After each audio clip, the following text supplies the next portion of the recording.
The door creaked against the storm when Helena cracked it open just a sliver, and the drenched stranger with eyes that gleamed like wet embers asked for shelter, just for tonight. Fat, virgin, and accustomed to hiding her body and dreams behind loose aprons, she felt a shiver that didn't come from the wind. He looked like an ordinary traveler, but his presence held something ancient, irresistible, and dangerous. Rain lashed against the small cottage windows as Helena hesitated in the doorway, her thick fingers gripping the wooden frame until her knuckles went white. The stranger stood perfectly still, despite the torrent soaking through his dark coat, water streaming from black hair that seemed to absorb rather than reflect the lightning's brief illumination. His face was sharp angles and shadows, beautiful in a way that made her stomach clench with familiar shame. Men like this didn't look at women like her, not unless they wanted something or meant to mock. "Please," he said again, his voice carrying an accent she couldn't place, something that spoke of distant mountains and older customs. "The storm caught me between villages. I need only a warm corner until dawn." Helena's grandmother had taught her the old rules, the ones that governed these remote valleys where traditions ran deeper than the mountain streams. Never turn away a traveler on a night of rain. Never refuse hospitality when lightning splits the sky. The customs had protected their people for generations, woven into their lives like the patterns she embroidered on Sunday cloths. But those same customs had also taught her other lessons. Fat girls stayed inside during festivals. Unmarried women past 25 kept their eyes down at the market. Women who looked like her, with wide hips and heavy breasts and faces too plain for poetry, learned to make themselves useful and small and silent. "I have little to offer," she whispered, still not opening the door wider. "Only soup and a place by the fire." His smile transformed his face, softening the predatory angles into something almost gentle. "That's more than I dared hope for."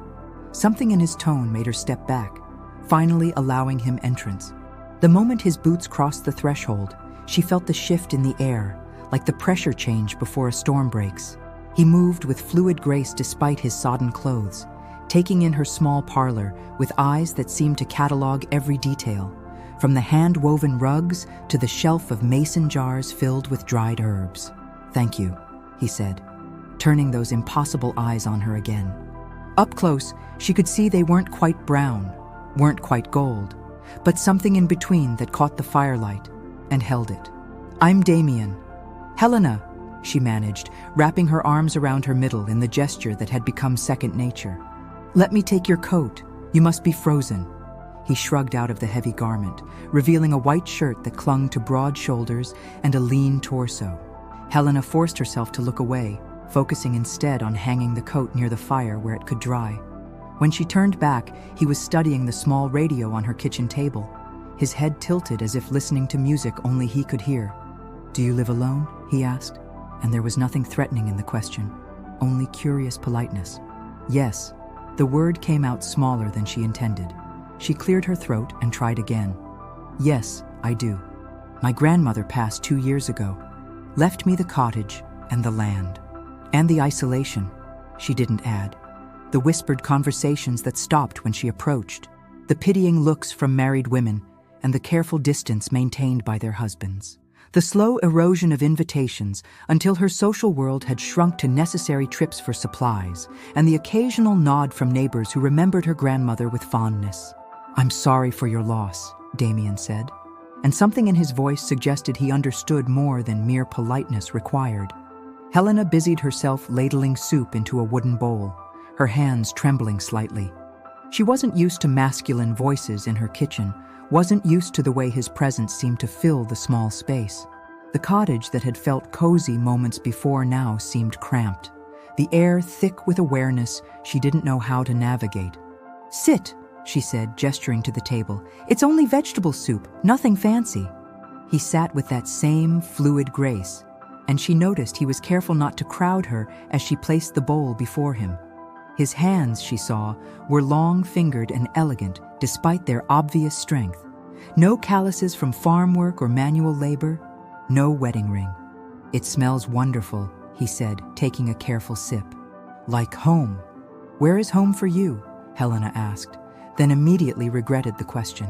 She wasn't good at conversation, especially not with strangers, especially not with beautiful strangers who made her aware of every extra pound, every graceless movement. "Nowhere in particular," he replied after a moment. "I travel a great deal. Never stay in one place long enough to call it home." There was something wistful in his tone that made her glance up from her own bowl. His eyes held a sadness that seemed too deep for someone who looked barely 30. She wanted to ask more, but the habit of silence was too strong. They ate without speaking, the only sounds the crack of burning wood and the steady drumming of rain on the roof. Helena found herself stealing glances at him, memorizing details she knew she'd replay later when she was alone again. The way he held his spoon with surprising delicacy. The careful way he dabbed his mouth with the cloth napkin she'd set out. How he seemed to savor each bite, as if he hadn't eaten in days. "This is excellent," he said when he'd finished. "You're very kind to share it with a stranger." Heat crept up Helena's neck. She wasn't used to compliments, especially not about her cooking. Her grandmother had been the one with the magic touch in the kitchen. Helena had always been the clumsy apprentice, burning bread and over-salting stews. "It's nothing special," she mumbled, rising to clear the dishes. His hand shot out, catching her wrist with surprising gentleness. Where his skin touched hers, she felt a warmth that had nothing to do with the fire. "Don't do that," he said quietly. "Do what?" "Diminish yourself. Dismiss your own kindness as if it means nothing." His thumb brushed across her knuckles and she shivered. "Hospitality is a gift. Your soup is delicious. Your home is welcoming. Don't apologize for being good at taking care of people." Helena stared at him, her heart hammering against her ribs. No one had ever spoken to her like that, with such focused attention, such obvious sincerity. She wanted to pull away, to retreat behind familiar walls of self-deprecation, but something in his gaze held her still. "I don't know how to accept compliments," she admitted. "That's a shame." His hand was still on her wrist, his touch impossibly warm. "You should be complimented more often." The words hit her like physical blows. Beautiful lies, surely. Pretty falsehoods meant to smooth over the awkwardness of accepting charity from the village spinster. She did pull away then, needing distance, needing the safety of her carefully constructed barriers. "I'll get you blankets," she said, not meeting his eyes. "The sofa isn't much, but it's comfortable enough." He didn't argue, though she felt his gaze following her as she moved around the small parlor, pulling extra quilts from the cedar chest and plumping the sofa cushions. The domestic tasks helped calm her racing pulse, gave her something to focus on besides the way he seemed to fill every corner of her awareness. "Helena," he said when she'd finished. She turned reluctantly, clutching a spare pillow against her chest like armor. "Thank you. This means more than you know." There was something in his voice, a gravity that suggested depths she couldn't fathom. Before she could respond, lightning split the sky outside, illuminating the cottage in stark white light. For just an instant, his eyes seemed to glow with their own inner fire. Helena blinked, and the moment passed. Just a trick of the storm, she told herself. Just her imagination, already spinning stories around a man who was probably nothing more than what he seemed. "Sleep well," she whispered, then fled to her bedroom before she could do something foolish like stare at him for the rest of the night. But sleep was impossible. She lay in her narrow bed listening to the storm rage outside and the soft sounds of him settling on her sofa. Once, she thought she heard him moving around the cottage, but when she crept to her door to listen, all was quiet. As dawn approached and the rain finally gentled to a whisper, Helena drifted into uneasy dreams filled with golden eyes and touches that burned like fever. She woke to the smell of fresh bread and brewing coffee. Helena sat up in confusion, sunlight streaming through her bedroom window. The storm had passed, leaving the world washed clean and sparkling. But the impossible smells drifting from her kitchen made her stomach growl with hunger and her mind spin with questions. She'd used the last of her flour 3 days ago. Her coffee stores were nearly depleted, yet the aromas filling her cottage spoke of abundance, of careful preparation, of someone who knew their way around a kitchen far better than she'd ever imagined. Helena wrapped her thickest robe around herself and padded barefoot to the kitchen, expecting to find it empty, expecting to discover she'd dreamed the whole encounter. Instead, she found Damien standing at her stove, turning what looked like perfect pancakes in her grandmother's iron skillet. He'd somehow produced ingredients from thin air, or perhaps from supplies she'd forgotten in her pantry. The table was set for two, with wildflowers he must have picked from her garden arranged in a mason jar. "Good morning," he said without turning around, as if he'd sensed her presence. "I hope you don't mind. I wanted to repay your kindness." Helena's mouth went dry. He'd shed his formal white shirt for a simple t-shirt that revealed the corded muscles of his arms and shoulders. His dark hair was still damp from what she assumed was a wash at her kitchen pump. In the morning light, he looked younger, more approachable, but no less devastatingly attractive. "Where did you get the food?" she asked, her voice rough with sleep. "I walked to the village market early this morning," he said, finally turning to face her with a plate of golden pancakes. "The storm had passed, and I thought you might enjoy a proper breakfast." The village was 3 miles away through muddy forest paths. He would have had to leave before dawn, walk there and back, somehow convince the early vendors to sell to a stranger, all without waking her. The logistics seemed impossible, but the evidence was there in front of her. "You didn't have to do that," she said, accepting the plate with trembling hands. "I wanted to." He poured coffee from her old percolator, the rich aroma making her stomach growl audibly. "Besides, I have a confession. I may need to stay longer than just last night." Helena's fork froze halfway to her mouth. "What do you mean?" "The bridge over Miller's Creek washed out in the storm. The road to the next village is impassable. I could go around, but it would add days to my journey." He sat across from her, his own plate barely touched.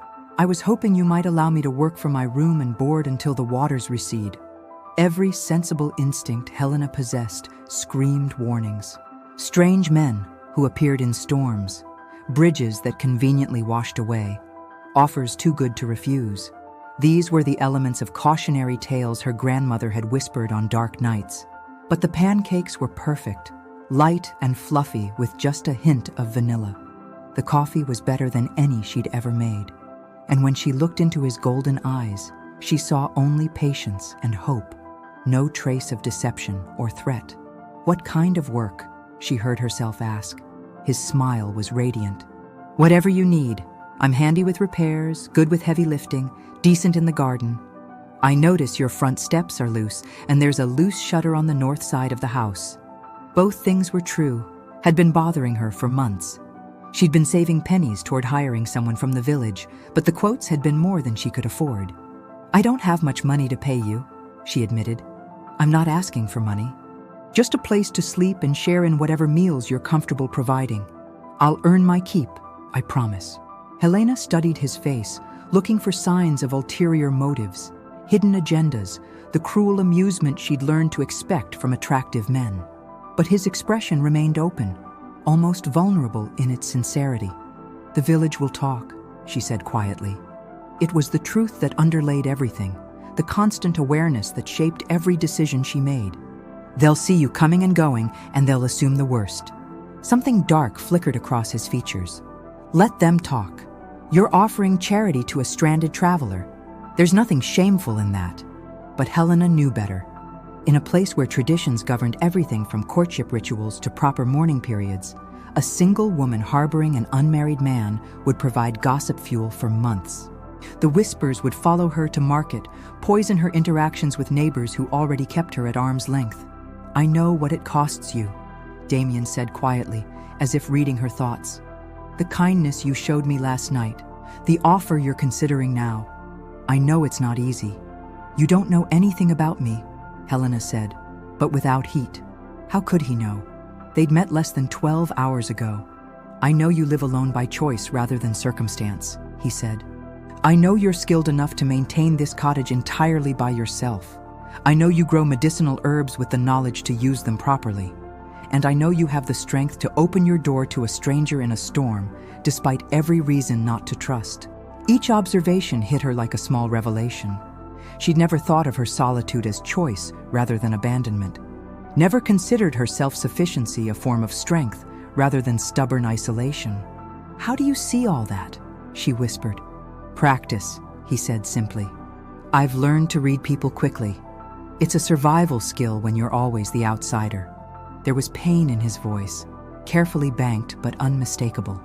Helena found herself leaning forward, drawn by the rare glimpse of vulnerability. "Where are you traveling to?" she asked. "North," he said after a pause. "There's someone I need to find. Someone who's been missing for a long time. Family?" His laugh was hollow. In a manner of speaking, the evasion should have worried her. Instead, it made her curious. She recognized the careful deflection of someone protecting painful secrets, the way she'd learned to redirect conversations that ventured too close to her own tender places. "All right," she heard herself saying. "You can stay until the bridge is repaired. But I have conditions." Relief flooded his features. "Name them." "You do the work you promise. You don't bring trouble to my door. And if the village becomes too hostile, you leave immediately. I won't have you putting yourself in danger for my sake." "Agreed." He extended his hand across the table. "Partners?" Helena hesitated, staring at his outstretched palm. Such a simple gesture, but it felt momentous, like standing at the edge of a cliff with no idea what lay below. She reached out and clasped his hand, feeling again that strange warmth that seemed to radiate from his skin.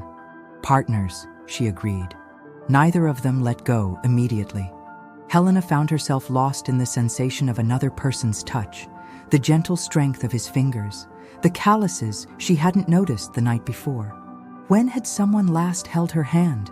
When had anyone touched her with such careful attention? A sharp rap at the front door shattered the moment. Helena jerked her hand away, heat flooding her cheeks as if she'd been caught in some shameful act. "Helena Morrison!" The voice belonged to Mrs. Whitmore, the village's most dedicated gossip and self-appointed moral guardian. "I know you're in there. We need to have words." Helena's stomach dropped. It was barely 8 in the morning, but apparently word of her houseguest had already spread. She looked at Damien, who had gone very still, his eyes fixed on the door with an expression she couldn't read. "Stay here," she whispered, rising on shaking legs. "Let me handle this." But as she walked toward the front door, Helena had no idea how she was going to handle anything at all. The fragile piece of her morning, the first real conversation she'd enjoyed in months, the tentative hope that maybe, just maybe, she'd found someone who saw her as more than the village's sad spinster. All of it was about to crumble under the weight of propriety and suspicion. The knocking came again, more insistent this time. Helena took a deep breath, straightened her shoulders, and opened the door to face whatever storm was coming next. Helena opened the door to find Mrs. Whitmore's sharp face pinched with righteous indignation. Her gray hair pulled back so severely it seemed to stretch her features into a permanent scowl. Behind her stood 2 other women from the village council, their expressions equally disapproving. "Good morning, Mrs. Whitmore," Helena said, keeping her voice steady despite the trembling in her hands. "What brings you out so early? Don't play innocent with me, girl." Mrs. Whitmore's beady eyes darted past Helena into the cottage. "Young Thomas Miller saw a man leaving your property at dawn, heading toward the village market. A stranger, by all accounts." Helena's mind raced. So Damien had been seen, just as she'd feared. But she forced herself to stand straighter, remembering his words about not diminishing herself. "A traveler sought shelter from the storm last night," she said calmly. "I followed the old customs, as my grandmother taught me." "Surely you remember the traditions about hospitality during tempests?" Mrs. Whitmore's face reddened. "Don't quote customs to me, Helena Morrison. I was upholding proper behavior before you were born. But there's hospitality, and then there's impropriety. An unmarried woman harboring an unknown man overnight crosses every line of decency." "Where was he supposed to go?" Helena asked, surprising herself with the steel in her voice. "The storm was fierce. Would you have me send him back into the lightning and rain?" "Better that than compromise your reputation and drag this village's good name through the mud," snapped Mrs. Pritchard, the second woman. "Your grandmother would be spinning in her grave." The words hit Helena like physical blows.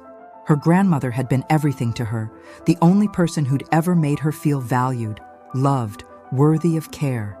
To have that memory weaponized against her made something hot and angry unfurl in her chest.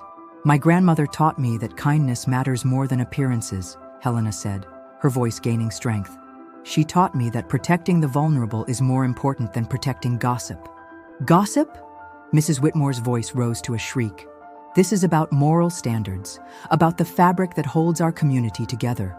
One loose thread, and everything unravels. From the corner of her eye, Helena caught movement inside the cottage. Damien had stepped into view, though he remained in the shadows where the women couldn't see him clearly. His presence gave her courage she didn't know she possessed. The man needed help, and I provided it, Helena said firmly. Just as any of you would do for your own families. Just as this community did for the Henderson children when their parents died, or for old Mr. Creek when his barn burned down. We help each other. That's what makes us a community. That's entirely different, Mrs. Pritchard began. Is it? Helena interrupted, something reckless rising in her chest. Or is it only different because I'm the one offering help? Because I'm the spinster who's supposed to keep her head down and her mouth shut? The silence that followed was deafening. Helena had never spoken to the village council members like this, had never challenged their authority or questioned their judgment.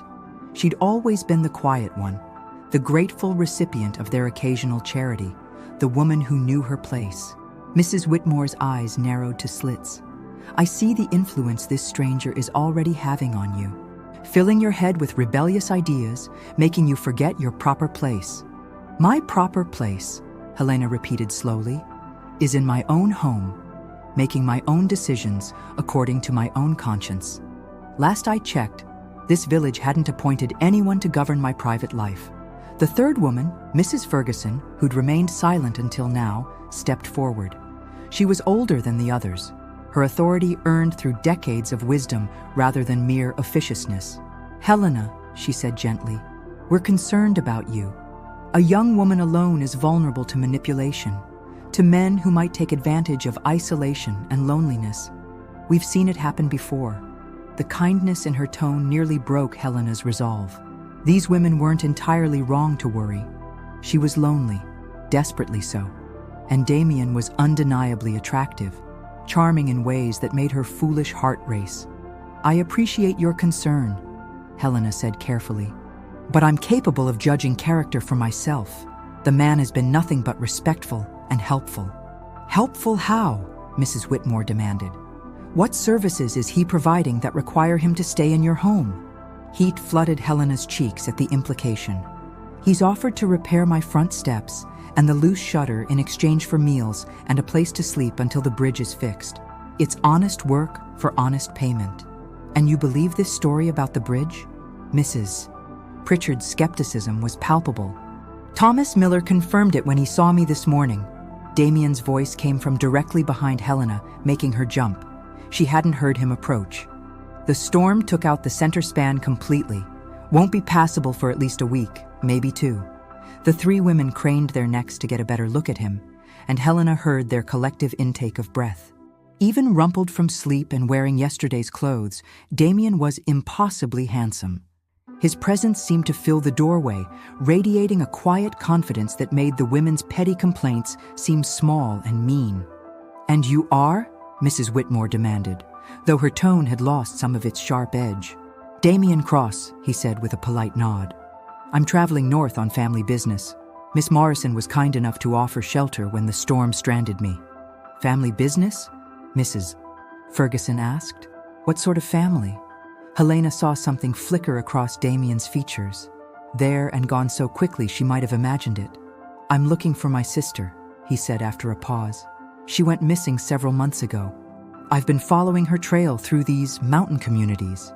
The lie came so smoothly that Helena almost believed it herself, but she caught the slight tension in his shoulders, the way his hands clenched briefly at his sides before relaxing. "Missing how?" Mrs. Pritchard pressed. "Did she run away? Was she taken?"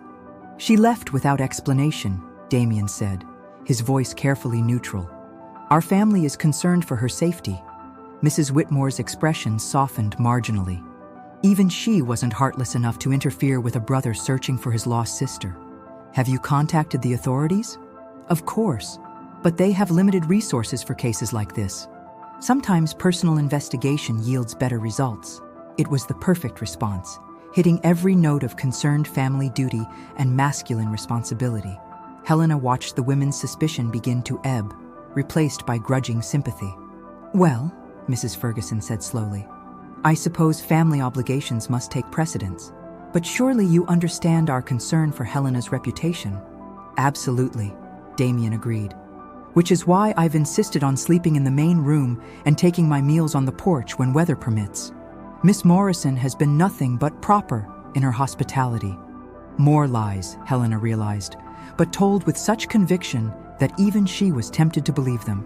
He was protecting her reputation while maintaining his cover story, spinning a web of half-truths that gave the gossips nothing concrete to attack. "And the work you're doing?" Mrs. Whitmore asked. "These repairs you mentioned? Perhaps you'd like to see for yourself," Damien suggested. "I was about to start on the front steps this morning. Miss Morrison has been kind enough to let me use her late grandmother's tools." He gestured toward the sagging wooden steps that led to Helena's front door, the ones she'd been meaning to fix for months, but couldn't afford to hire someone for. In daylight, their deterioration was obvious, potentially dangerous for anyone who didn't know exactly where to step. "Those steps have needed attention for over a year," Mrs. Ferguson observed. "Helena, you should have asked for help sooner." "I didn't want to be a burden," Helena said quietly, falling back into old patterns of self-effacement. "Community members helping each other isn't a burden," Mrs. Pritchard said, though her tone suggested she might have felt differently if Helena had actually asked. "It's what neighbors do." "Of course," Helena agreed, though privately she wondered how many of these same women would have volunteered to help the village's unwanted spinster with home repairs. Damien stepped past Helena onto the porch, his movement causing the bottom step to shift ominously under his weight. "These boards are completely rotted through," he said, pointing to the damage. "Someone could seriously hurt themselves." "He's right," Mrs. Ferguson said, her practical nature overriding her suspicion. "Helena, this is actually dangerous. You're lucky no one's fallen through yet." "I'll start with replacing the support beams," Damien continued, warming to his role. "Then the decking, and finally the railings. Should take about 3 days if the weather holds." The women nodded approvingly. Concrete plans, practical solutions, honest labor in plain sight of anyone who cared to watch. It was exactly the kind of arrangement that fit their understanding of proper behavior. "Very well," Mrs. Whitmore said grudgingly. "But we'll be keeping an eye on things, Helena. For your own good." "I'm sure you will," Helena replied, managing to keep the sarcasm out of her voice. The 3 women departed with final warnings about propriety and reputation, their voices carrying clearly across the morning air as they discussed the situation with the theatrical intensity that village drama demanded. Helena sagged against the doorframe once they were out of sight, exhaustion flooding through her. The confrontation had drained her more than she'd expected, leaving her shaky and uncertain. "You handled that beautifully," Damien said quietly. "I lied," Helena said. "We lied to the church ladies. I've never done anything like that before." "You told them what they needed to hear to protect yourself," Damien corrected. "There's a difference." "Is there? My grandmother always said honesty was the foundation of any good life." Damien was quiet for a long moment, his golden eyes studying her face with an intensity that made her stomach flutter. "Your grandmother sounds like a wise woman. But I imagine she also understood that sometimes survival requires flexibility." "You don't know anything about my grandmother," Helena said, though without heat. "I know she raised someone brave enough to open her door to a stranger in a storm," he replied. "Someone kind enough to share her last bit of flour and strong enough to stand up to the village moral police. That tells me everything I need to know about her character." Helena felt tears prick at her eyes. No one had ever described her as brave or strong. If anything, she'd always been the coward, the one who hid from conflict and avoided drawing attention to herself. "I'm not brave," she whispered. "I'm terrified. Of them, of you, of what people will say, of what happens next." "Courage isn't the absence of fear," Damien said gently. "It's acting in spite of it. You just faced down 3 determined busybodies without backing down once. That's not cowardice." He moved closer, close enough that she could smell the clean scent of soap, and something else. something wild and indefinable that made her pulse quicken. "Helena," he said softly, "I need you to know something. The story I told them about my sister, it's not entirely true." Her heart lurched. "What do you mean?" "I am looking for someone," he said carefully. "But it's more complicated than I made it sound. There are things about my situation, about who I am, that I can't explain yet. Not because I don't trust you, but because the truth is difficult to believe." Helena stared at him, trying to read the expression in his strange golden eyes. "Are you dangerous?" "Not to you," he said immediately. "Never to you. But there are others who might see my presence here as a threat. That's why I need to find the person I'm looking for quickly and quietly." "What kind of threat?" Damien hesitated, clearly struggling with how much to reveal. "There are old agreements in these mountains," he said finally. "Old contracts between families, going back generations. Some people honor them. Others see them as outdated, inconvenient. The person I'm looking for holds the key to resolving a conflict that's been brewing for decades." It sounded like the kind of family feud that could tear apart small communities, the kind of deep-rooted animosity that passed from parent to child like inherited debt. Helena had seen it before, had watched neighbors turn against each other over slights that predated their own births. "And you think this person is somewhere in these mountains?" "I'm certain of it. The trail leads here, to this valley specifically. But I need time to search properly, to ask the right questions without drawing attention." His gaze met hers, intense and pleading. "I know I'm asking a lot. I know I've already complicated your life just by being here. If you want me to leave—" "No," Helena said quickly, surprising herself with the vehemence of her response. "I mean, you can't travel with the bridge out anyway, and the council women will be watching now.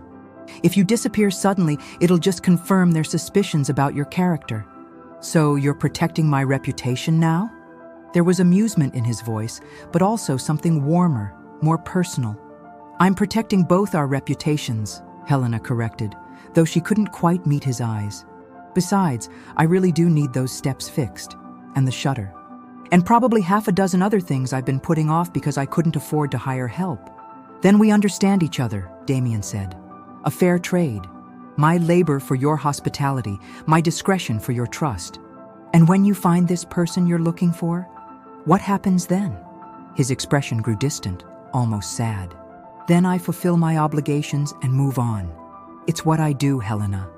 I don't stay in one place long enough to put down roots." The words should have been reassuring. Instead, they sent an unexpected pang through Helena's chest. She'd known him for less than 24 hours, but already the thought of him leaving felt like losing something precious.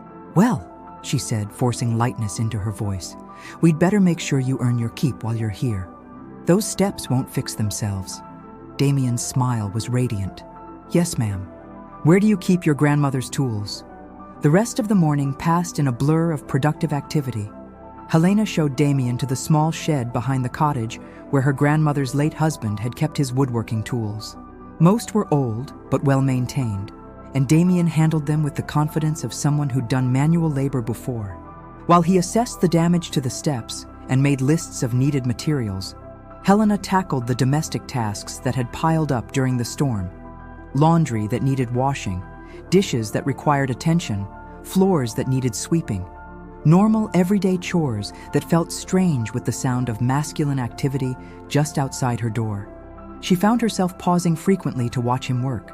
He'd stripped down to his t-shirt again, and the play of muscles across his shoulders and back as he pried up rotten boards was hypnotic. He moved with economical grace, no wasted motion, every action purposeful and precise.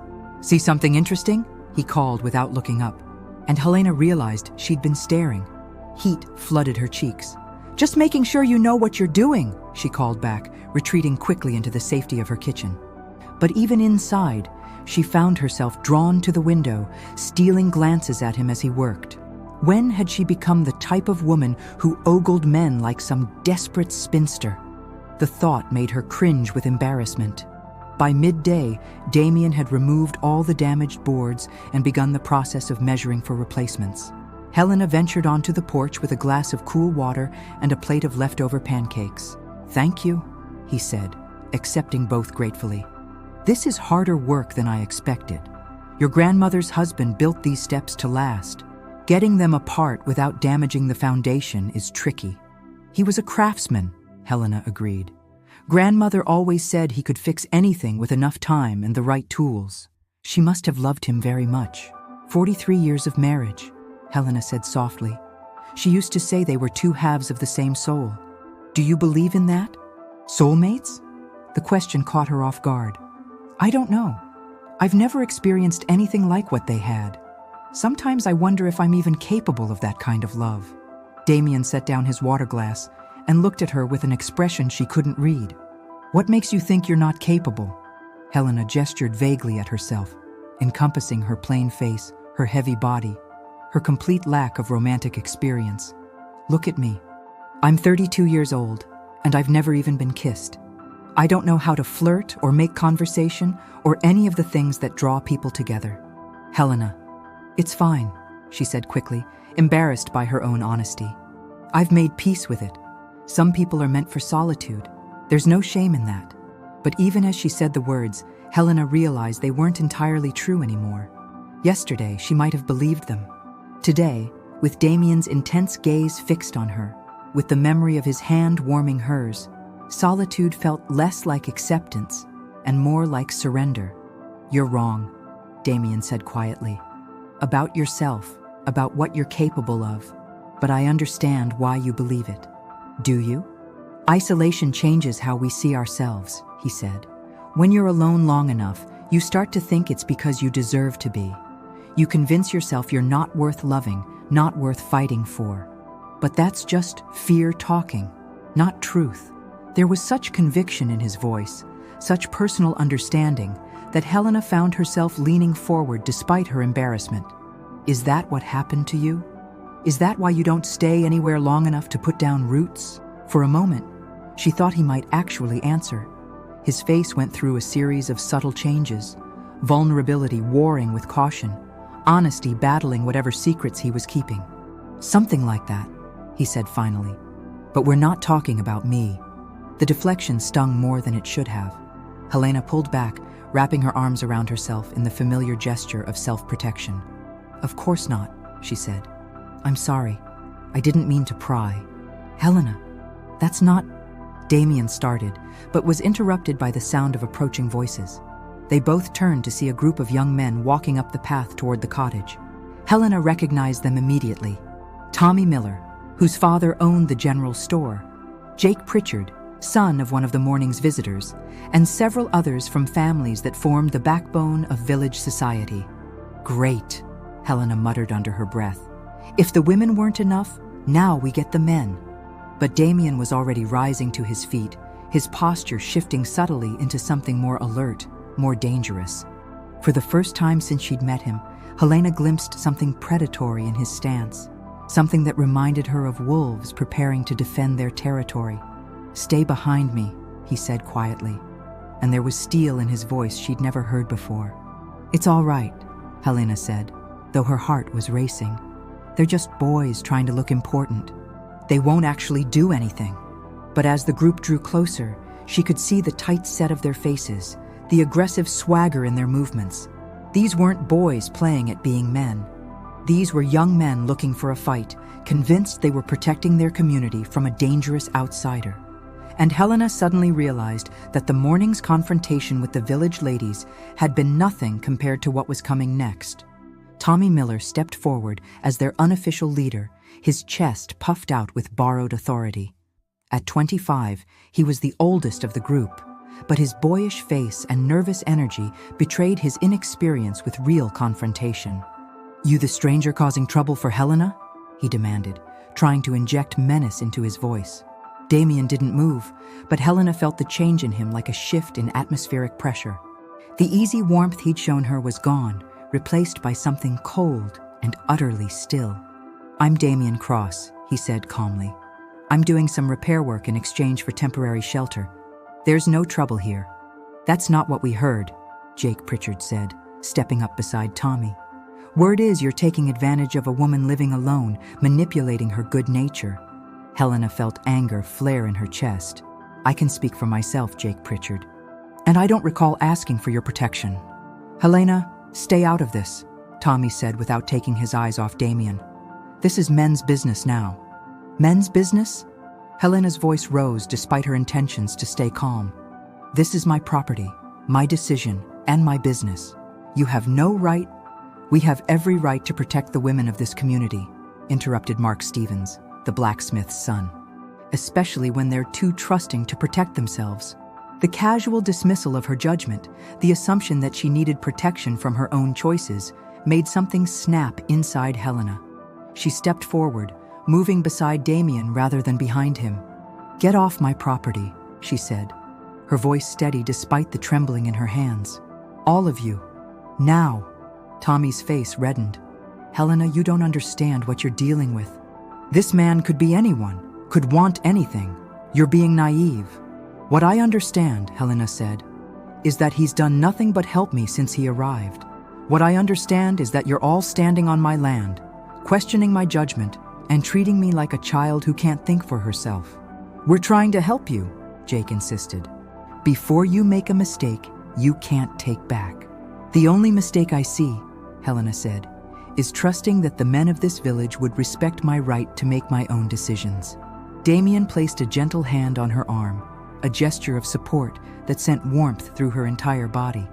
"It's all right," he said quietly. "They're concerned about you. That's not entirely unreasonable." "Don't patronize us," Mark snarled.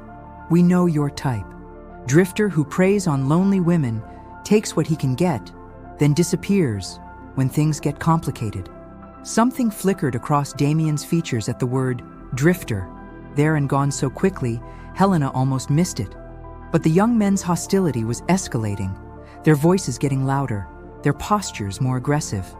"I think you should leave," Tommy said, his hand moving to rest on the handle of the work knife at his belt. "Pack your things and get out of our valley. Find somewhere else to run your con games." "I'm not running any games," Damien replied, his voice still eerily calm. "I'm exactly what I appear to be, a traveler doing honest work for honest shelter." "Prove it," Jake demanded. "Show us some identification.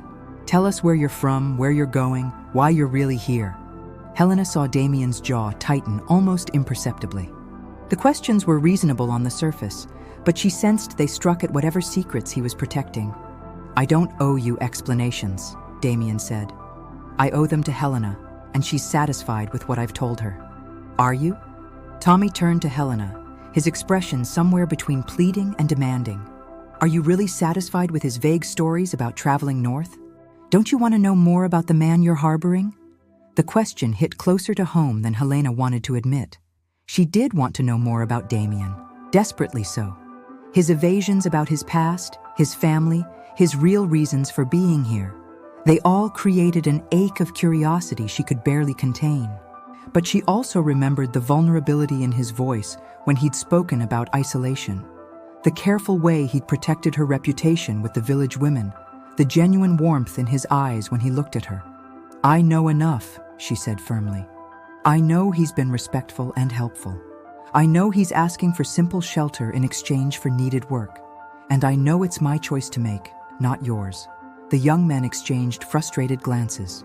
They'd clearly expected her to be grateful for their intervention, to welcome their protection from the dangerous stranger.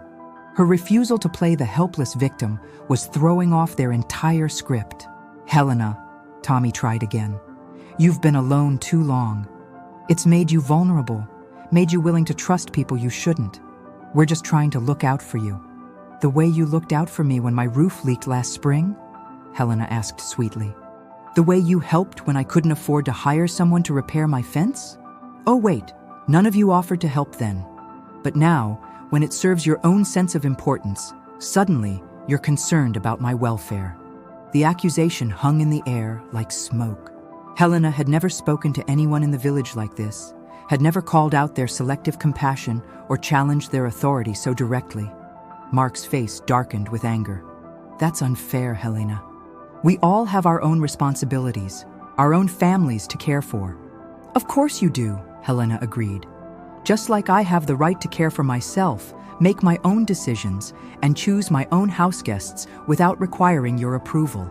"This isn't about approval," Jake said through gritted teeth. This is about safety, about protecting someone who's too isolated to see the dangers clearly. I see the dangers just fine, Helena shot back. I see 6 men standing on my property, trying to intimidate a guest I've welcomed, questioning my judgment, and treating me like I'm too stupid to manage my own life. Tommy's hand tightened on his knife handle. We're not trying to intimidate anyone. We're trying to make sure this stranger understands he's not welcome here. He's welcome in my home, Helena said. That's all that matters. Is it?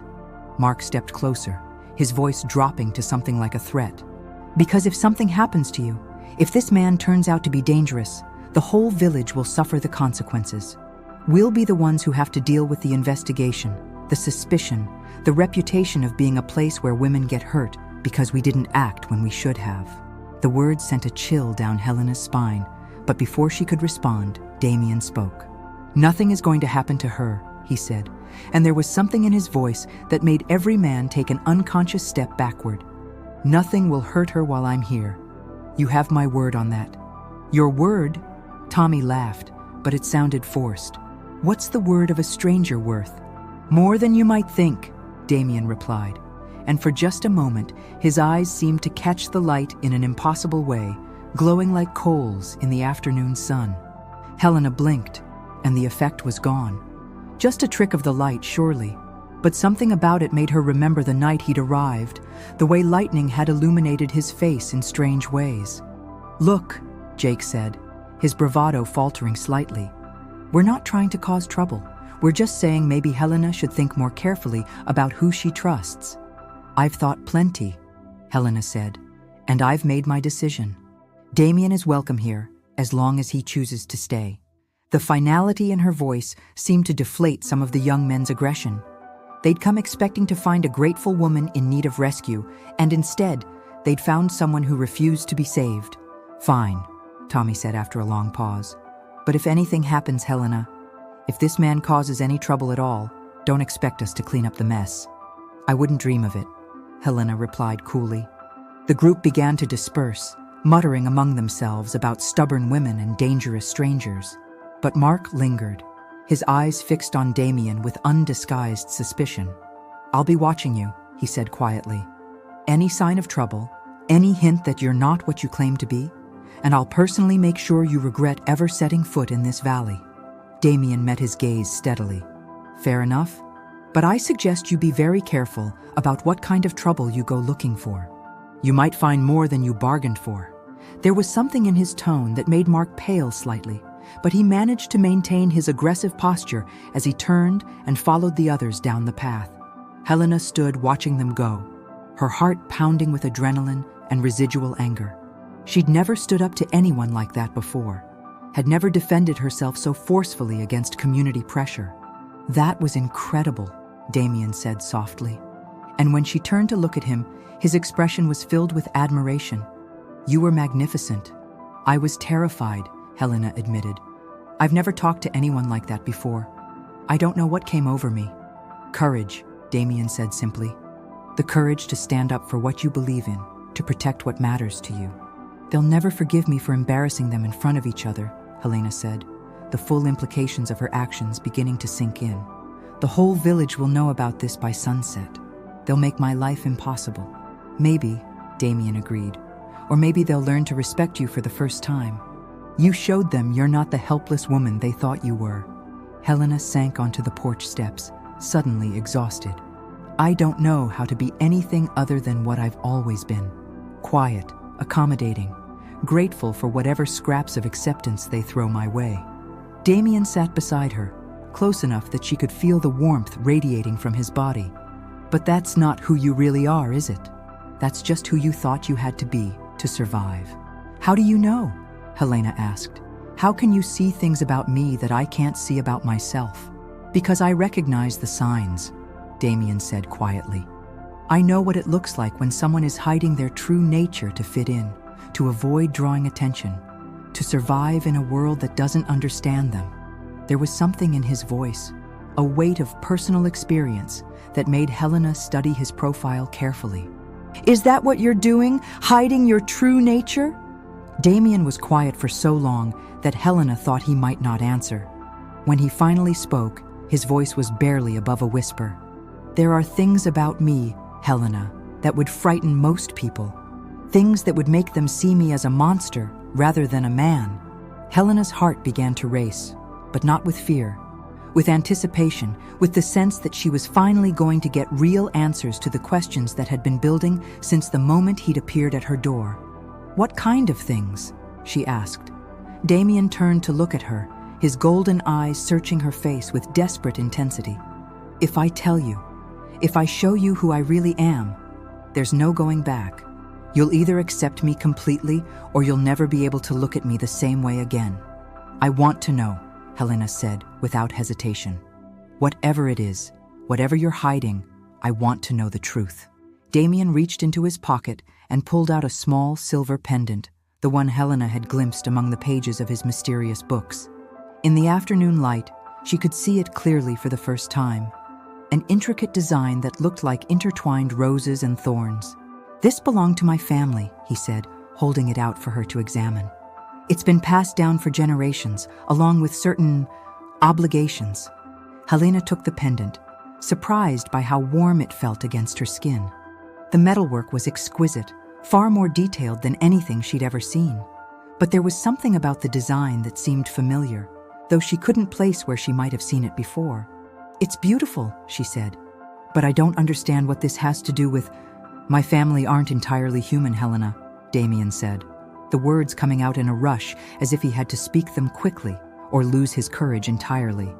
"We're what you might call vampires, though that word carries so many misconceptions that it's almost useless." Helena stared at him, the pendant growing warm in her palm. She should laugh, should dismiss his words as fantasy or delusion. But something about the serious set of his features, the vulnerability in his eyes, made her consider the possibility that he was telling the truth. "Vampires," she repeated slowly. "We're not the monsters from stories," Damien said quickly. "We don't kill indiscriminately or turn into bats or burst into flames in sunlight. But we are different. We're stronger, faster. We live much longer than humans. And yes, we need blood to survive, though we've learned to manage that need in ways that don't require harming anyone."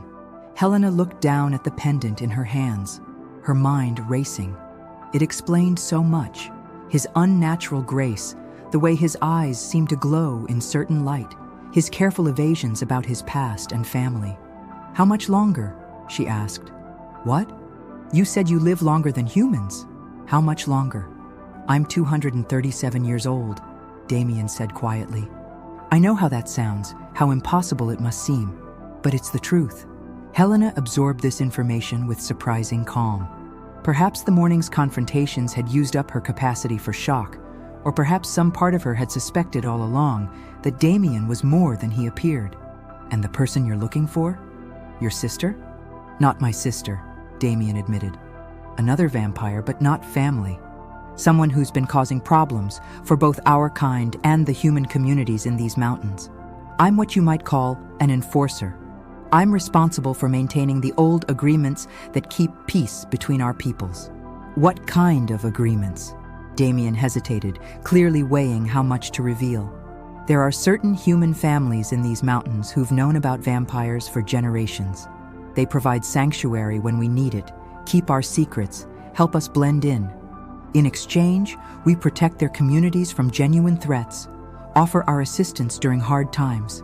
Helena thought about the stories her grandmother used to tell, tales of mysterious benefactors who appeared during disasters, of strangers who helped with impossible tasks before vanishing into the night.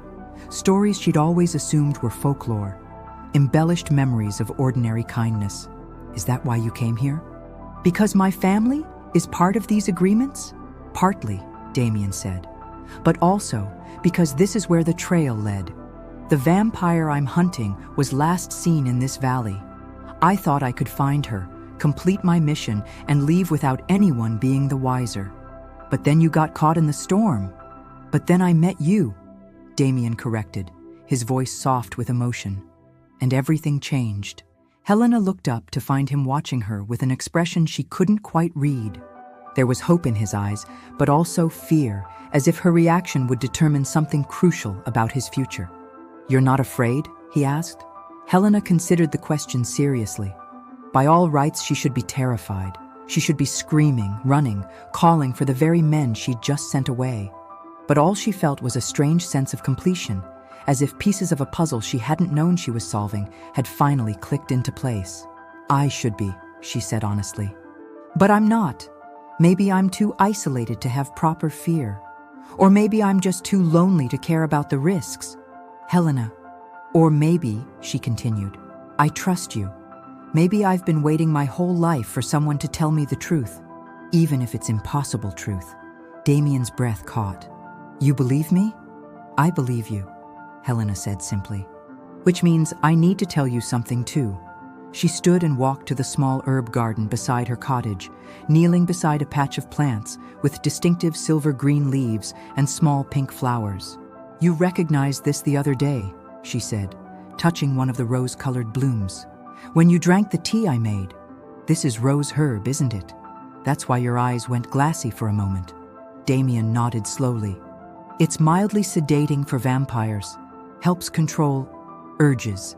How did you know what it was? My grandmother taught me, Helena said. She said it was for calming anxiety, but she also said it had other uses. Uses she'd tell me about when I was older. Helena's voice caught slightly. She died before she could explain what she meant. Your grandmother knew, Damien said with certainty. She was part of the old agreements. That's why you felt compelled to help me. Why you opened your door despite every reason not to. It's in your blood, Helena. The knowledge, the instincts, the ability to recognize what I am. Helena felt something shift inside her chest, a loosening of tensions she'd carried for years without understanding their source. All her life she'd felt different, set apart from the village community in ways that went beyond her physical appearance or social status.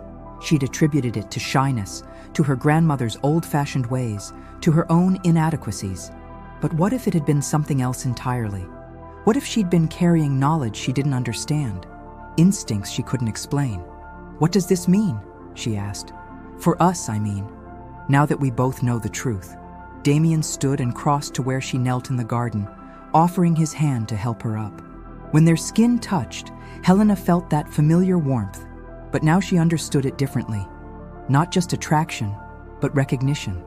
A calling of like to like, of old magic to older instincts. It means, Damien said, pulling her gently to her feet, that we have a choice to make. I can complete my mission and leave, disappear from your life, and let you return to the safety of not knowing. Or, Helena prompted, though her heart was already racing with anticipation. Or we can see what happens when two people who've been hiding their true selves finally find someone who accepts them completely. Helena looked into his golden eyes, seeing her own desperate hope reflected there. For the first time in her life, she felt truly seen, truly understood. Not as the village spinster or the awkward woman who couldn't fit in, but as herself, all of herself, including the parts she'd never understood. I don't want you to leave, she whispered. Then I won't, Damien said, his voice rough with emotion. Not unless you change your mind. Not unless you decide the reality is too much to handle. And your mission? The vampire you're hunting? Damien's expression grew determined. I'll find her, but I'll do it from here with your help if you're willing to give it. The old agreements work both ways, Helena. If you're truly your grandmother's heir, then you have as much right to enforce them as I do. The idea should have been terrifying. Helena had never enforced anything in her life, had never stood up for herself until this very day. But something about the prospect of working alongside Damien, of finally having a purpose that went beyond mere survival, filled her with excitement rather than fear. What would I have to do? She asked. Help me understand the local families, the connections between households, the old stories that might contain clues about where she's hiding, Damien said. And help me blend in while I search. It's much easier to investigate when you have a local guide. Helena thought about the village's complex web of relationships, the gossip networks that carried information faster than any official communication, the old-timers who remembered stories their own grandparents had told. I can do that, she said. I know this place, these people. I know how to listen without being noticed. Are you sure? Damien asked. Because once we start down this path, there's no pretending anymore. You'll be part of my world, with all the dangers that entails. Helena looked around at her small cottage, her isolated life, her carefully maintained existence on the margins of a community that had never truly accepted her. Then she looked at Damien, at the first person who'd ever seen her as strong, capable, worthy of trust and partnership. "I've been alone my whole life," she said quietly. "I think I'm ready to try being part of something bigger." Damien's smile was radiant. "Then we're partners, in every sense of the word."